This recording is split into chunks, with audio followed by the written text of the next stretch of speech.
লোকসভা ভোটের মুখে ফের জেলা সফরে মুখ্যমন্ত্রী। এবার মুখ্যমন্ত্রীর নজরে উত্তর 24 পরগনা জেলা। যে খবর আমরা পাচ্ছি, 12ই মার্চ হাবড়ায় প্রশাসনিক সভা করবেন মুখ্যমন্ত্রী মমতা বন্দ্যোপাধ্যায়। লোকসভা ভোটের মুখে ফের জেলা সফরে মুখ্যমন্ত্রী। এবার নজরে উত্তর 24 পরগনা জেলা। সুতপা সেন আমাদের প্রতিনিধি রয়েছেন আমাদের সঙ্গে টেলিফোন লাইনে। সুতপা, কি জানতে পারছো? দেখো, 12 তারিখে তিনি হাবড়ায় যাচ্ছেন এবং উত্তর 24 পরগনা জেলার প্রশাসনিক বৈঠকের জন্যই তিনি হাবড়ায় যাচ্ছেন এবং এই মুহূর্তে কিন্তু সেটা খুবই গুরুত্বপূর্ণ। তার কারণ সন্দেশখালী ঘটনার পরেই প্রথম উত্তর 24 পরগনা জেলায় যাচ্ছেন মুখ্যমন্ত্রী মমতা বন্দ্যোপাধ্যায়।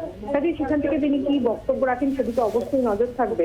আরো একটি বিষয় রয়েছে, সেটা হচ্ছে যে বিরোধীরা যেভাবে সন্দেশখালীকে ইস্যু করেছে, সেই জায়গায় দাঁড়িয়ে মমতা বন্দ্যোপাধ্যায় তিনি দলীয় নেতৃত্বকেও কি বার্তা দেন। কারণ তুমি জানো যে যখনই তিনি প্রশাসনিক সভা করতে যান, দলীয় নেতৃত্বের সাথে আলাদা করে তিনি কথা বলেন এবং তাদেরকে গুরুত্বপূর্ণ নির্দেশ দিয়ে আসেন।